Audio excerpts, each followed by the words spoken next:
gabi sa inyong lahat. Aking maibabahagi ngayon itong mga nangyayari na may kinalaman, no? Sa lahat-lahat ng mga gumagalaw sa makasaysay sa tabuhan ng buhay ng mga lalaki. No? Ito yung mga tinatawag na mga salo. At ito yung mga nagpapasiglaban o mga naiisip sa mga nagsusumikap. No? Itong may babahagi ko ngayon guys, is tungkol ito sa mga mangsusulat, manggagaway at mambabara. No? Mapapansin nyo na tinatakpan ko na lang ang aking mukha, ay may konti kasi akong may konting sakit. Sakit. Alam niyo yung sakit? Ba kasi mahagilat ng mga idilit eh.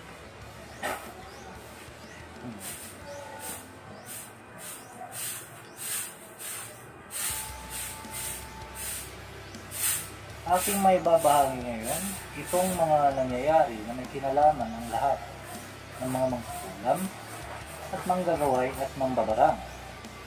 No? Itong anit na salo na pinalulungkot ko na sabihin ay isa itong mga adik o lulong sa droga, no? Na marunong din maglabay, no? Ginagambala ang lahat at sa panaginip ito na nangyayari, no? Na pinakikialaman ng lahat ng kabuuan ng mga tao, no? At alam natin parehas na marami ang napahamak ng ito, no? Na tinatawag na kinulam sa kaisipan, no? Ito yung mga kabuuan ng amin na salo. Yan. Gamit ang inyong pagtatanaw, nakikita niyo yan, no? Yan. Tanawin niyo lang, no? Ito yung mga tinatawag na kademonyohan ng mga hangarin, no? Kademonyo ng mga hangarin, may pilit na sinasakop para maisakatupad. Yan. Andyan lahat. Kung tunay ba kayo nakakatanaw, no? Pwera pagkakailari ito. Kasi lahat naman talaga tayo ay naapekto. Yan. Iwasan lang naman natin ang manghusga, no? Yan. Yung mga nakakatanaw, siyempre, naintindihan nila yan. Ngayon, ito namang nangyayari ngayon, ito sa mga hindi natatahimik na palagay na natin buhay pa pero tinatawag ng kaluluwa.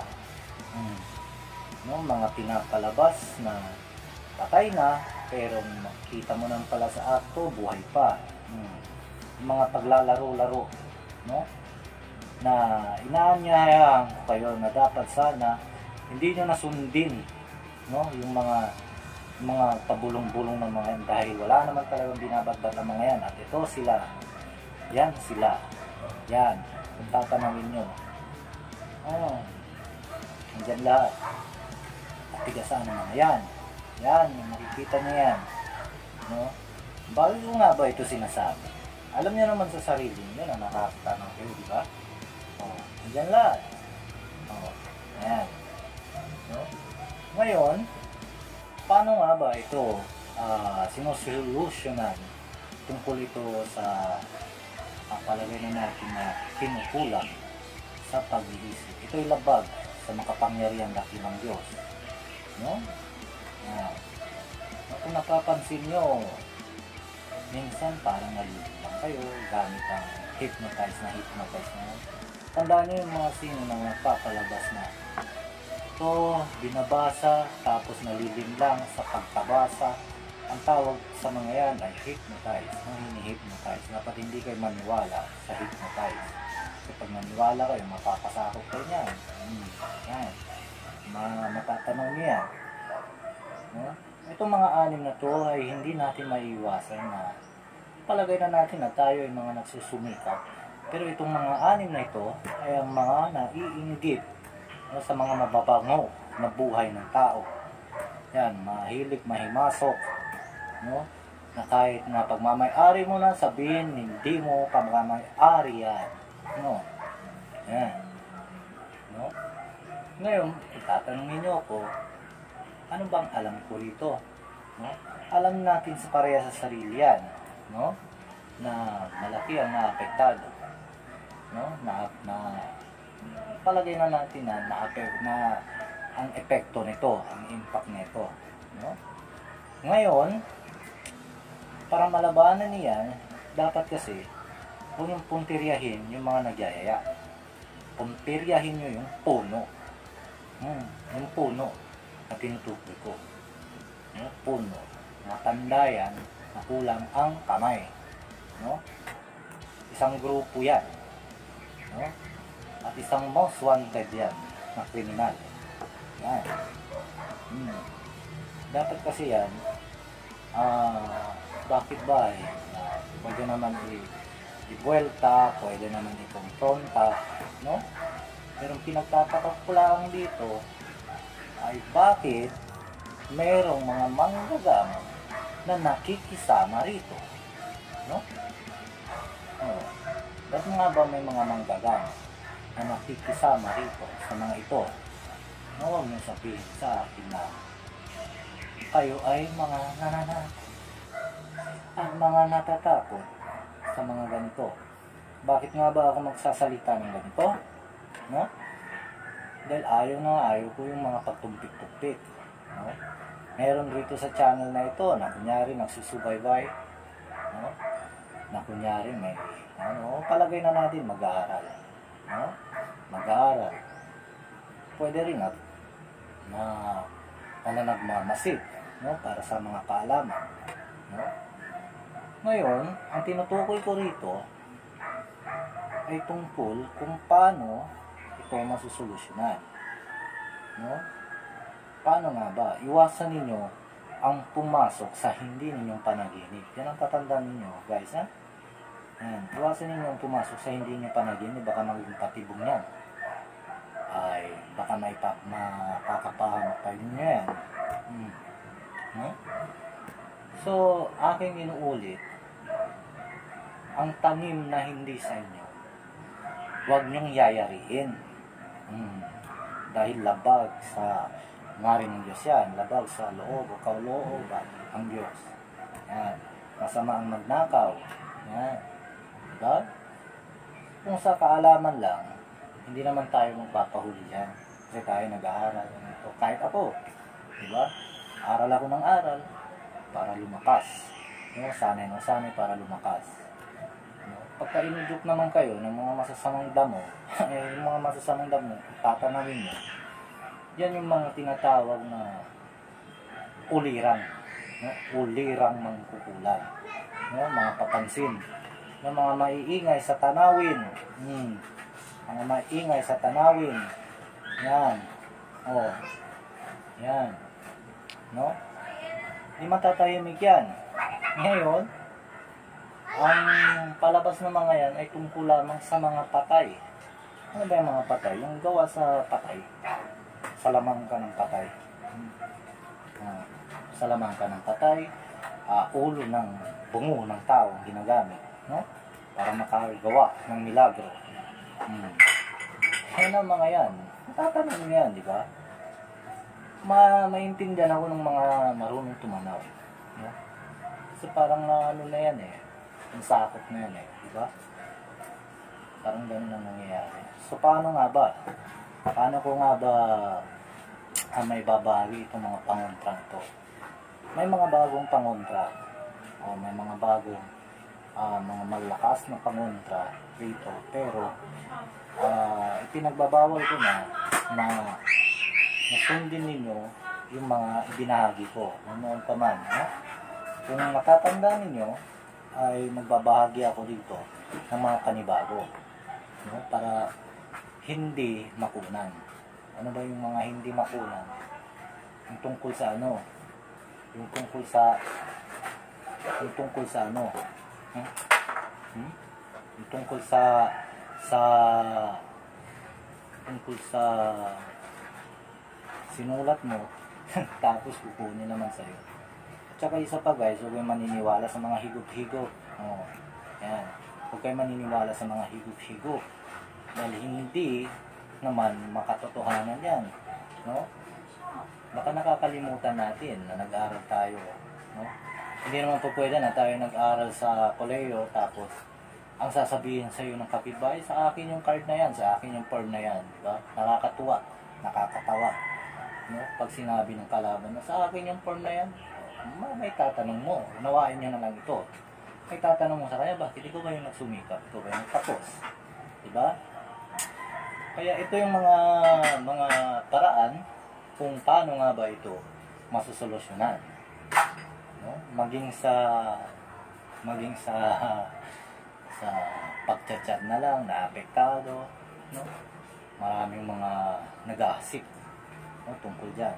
Ang tawag dyan, mga parang slight na parang panirang puri, no? Yan.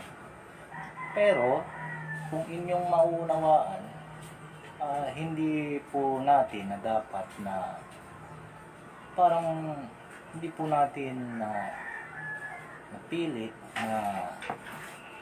na makinig, no? At sumang-ayang tungkol dyan sa mga nagyayaya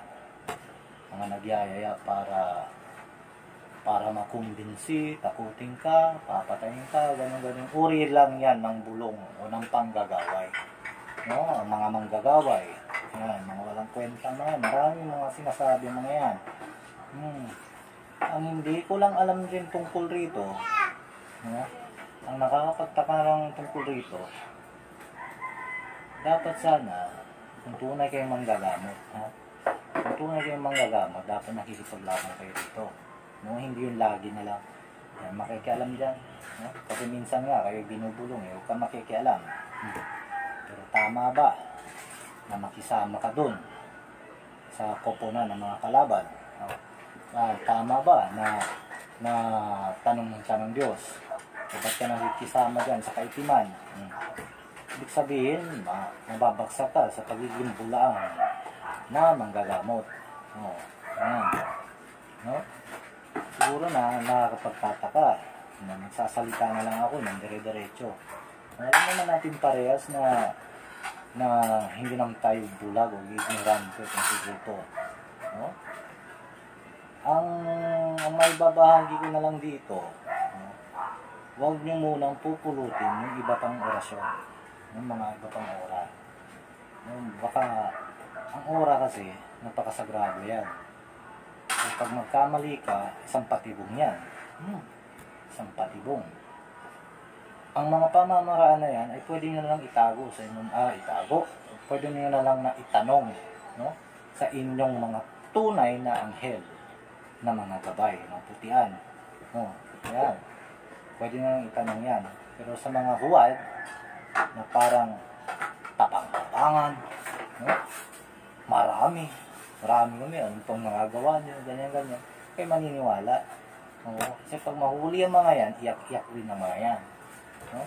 Tandaan nyo, 6 yan. 6 na salot yan. At tigarito yan sa Pilipinas. Yan. Parang ano yan yung boses niyan, parang medyo yabag-yabag. Matatapang ang mga yan magsalita sa pagbubulong. Matatapang ang mga yan magsalita sa pagbubulong. Matatapang magsalita kung manako. Pero sa pagdating sa kumbate, iyak. Takot din mamatay. Yan. Kaya ang anuhin nyo na lang, no? Ang may papayo ko dyan, dapat hindi nyo pakikasamahan yung mga nag-hypnotize, yung mga gumagamit ng hypnotism. Ang gagawin na lang natin ngayon, hindi naman tayo kababayan ng Diyos. Ang gagawin na lang natin ngayon ay dapat hindi kayo makisama sa mga nangkukutan. Naku, kahit na anong uri pa ng gawi yan. No? Ang palipadangin, madali lang kontrahin yan. Iwasan ninyo ang pagbabakasakali dyan. Pagbabakasakali sa kaispan. Dahil hindi tama yan. Minsan rin may mga kalaswa. Mga malalaswa na pinapakita na dapat mo daw isagawa para ikaw daw ay kasihan. Pero tandaan nyo, ang mahimasok sa bakuran ng hindi sa iyo ay paglabag yan. No? Kasalanan yan. No? Kasi ang mga nagkukulam na yan, pag makakita ng diablo, mapapahiya yan. Ganyan. Ang ano nyo na naman, no? Kunawain nyo na lang ang sinasalaysay ko. Kayo na lang ang mag-adjust. Kasi meron sa mga yan ay mga nagmamasid. No? Meron naririnig. No? Nakakarinig. No? Dito kasi sa channel, pagka, syempre, natuturo ako. Ang mga nangyayari, ang tuloy ng mga sinasabi ko, di ba? Hindi na naman siguro ako pakikinggan kung ayaw na naman sa akin, di ba? Pero, ang ano nyo na lang talaga dyan, no, ito mga sa nabibiktima ng kalipadangin, puso talaga yan sa mga inyong mga kinaroroonan. Ang madali lang kontrahin yan. Magagawa ako ulit ng panibagong group. Ito namang mga naninirang puri sa akin, no, kesyo mahuli, kesyo tumagawa ako, kesyo yung mga ganyan-ganyan, no? Tandaan nyo, kung hindi ako malakas, edi sana hindi bumulgar pagkatao. Parang ganun, di ba? Bakit ba ako pinasiskatan? Bakit ba ako parang pinagpepiestahan? No? Let's say na gano'n na lang. Bakit ba ako pinagpepiestahan? No? Ibig sabihin, pagka pinagpepiestahan ka, malakas ka uri ng nilalang. Ganyan yun. Kaya isipin nyo lagi. Alam naman natin parehas na gusto natin ng katahimikan na pag-iisip, diba? Katahimikan na buhay na may kaginhawaan. Yun. Pero mga sumasalit na yan, madali lang yan. Kasi pagtatanaw mo lang, makikita mo ang panaginip ng mga yan. Makikita mo ng panaginip ng mga yan. So, may mga ano yan eh. Dapat, hanapin niyo dyan sa channel na yan, sa channel kong ito. No? Hanapin niyo dito sa channel kong ito, yung mga pangkonsagra ng papel. Nandyan yan, narito sa channel na ito, ang pangkonsagra ng papel. Yan. Tignan nyo dyan, katapos, kayo nang dumiskarte. Dahil sapagkat ang sinasabi ng natira, no, dapat maging original kayo. No, gawing malikhain para sumasay niyong kapangyarihan. Ang isasagawa naman ninyo kung na nagugulan kayo, magsalba-examine muna kayo. No? Magsasalba-examine kayo. Tama ba yung sinasagawa nyo o mali? So baka mamaya, minsan, nag-iisip tayo pero hindi pala natin desisyon. No? Mag-iingat kayo sa hypnotize. Dahil ang isang hypnotize o isang uri ng hypnotismo, yung pamemwersa sa inyong kaisipan. No? Paano ba yung maaagapan? No? Paano ba yung maaagapan? Kung ako'y tatanungin ninyo, medyo mahirap yan. No? Kaya ang gagawin, paniwalaan nyo yung sa inyo. No? Paniwalaan nyo yung sa inyo. Yung paniwalaan nyo yung mga sinasabi nila. Yan ang mga sikreto niyan. No? Kaya, sa susunod na pagbabahagi ko, siguro, kung maglalantad ako dyan ng ng uri ng papel, uri ng ganito-ganito, mahirap na. No, alam ko naman na naintindihan nyo ako tungkol dyan sa mga bagay-bagay o mga tips and tips, no? Na anong gagawin, pamamaraan. No? So, yun lang hanggang sa susunod guys. No? Salamat. Pax.